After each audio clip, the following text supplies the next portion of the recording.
Troisième séance du conseil municipal depuis le renouvellement de mars dernier, l'installation du nouveau conseil municipal le 23 mai. Troisième séance du conseil municipal qui s'est aussi inscrit dans la dynamique du plan de relance qui a été proposé au plan national, au plan régional et au plan départemental. Nous avons souhaité pouvoir proposer à ce plan de relance pour soutenir la relance de l'économie française durement frappée par les conséquences de l'épidémie dans trois grandes directions.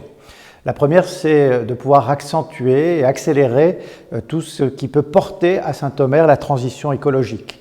C'est notamment le renouvellement des éclairages publics pour qu'ils soient plus respectueux d'une consommation énergétique maîtrisée, en particulier près des passages piétons.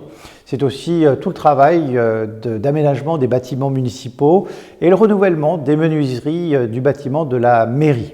Le deuxième axe, c'est aussi de faire en sorte de pouvoir nous inscrire dans le développement numérique et c'est tout le travail que nous menons dans le plan école avec cette volonté de pouvoir renforcer l'équipement informatique des écoles de la ville de Saint-Omer, avec en parallèle un travail sur l'accessibilité du handicap aussi qui va se poursuivre et qui sera soumis également au plan de relance.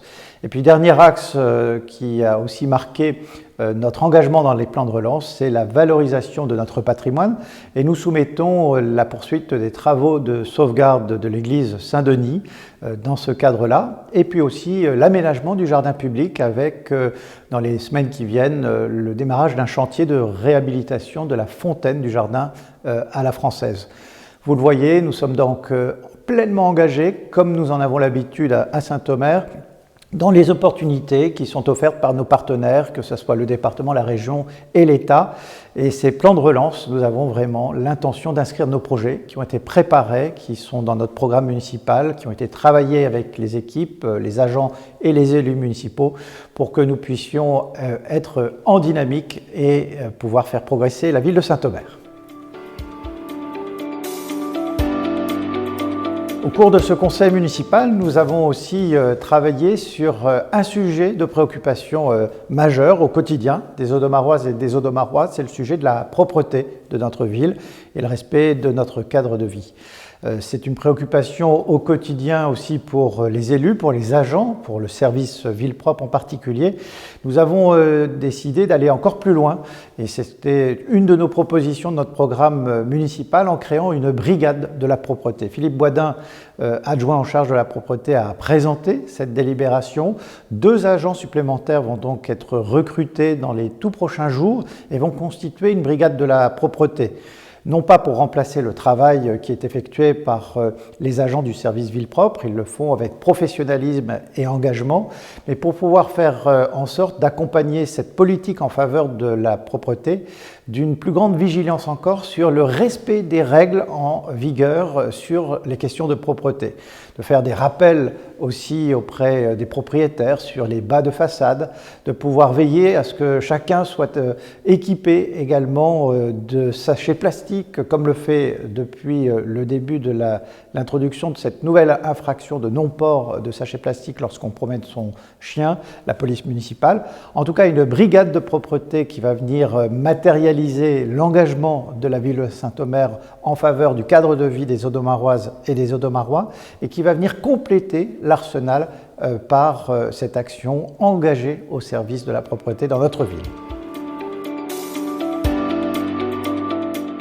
Et puis un conseil municipal aussi qui a renouvelé 2 grands partenariats qui sont engagés depuis plusieurs années par la ville de Saint-Omer avec 2 grandes organisations. D'abord l'UNICEF, où Sandra Fenoglio a rappelé notre engagement pour pouvoir continuer à travailler dans le cadre d'un label que nous avions été recherché à nouveau il y a quelques années, le label Ville Amie des enfants. Nous sommes très attachés à Saint-Omer à pouvoir faire en sorte que la ville soit un cadre de vie agréable, un cadre d'épanouissement pour tous les Audomarois, quel que soit leur âge. C'est tout le contenu de ce label, avec ses fiches actions, qui entraînent l'ensemble de l'action municipale.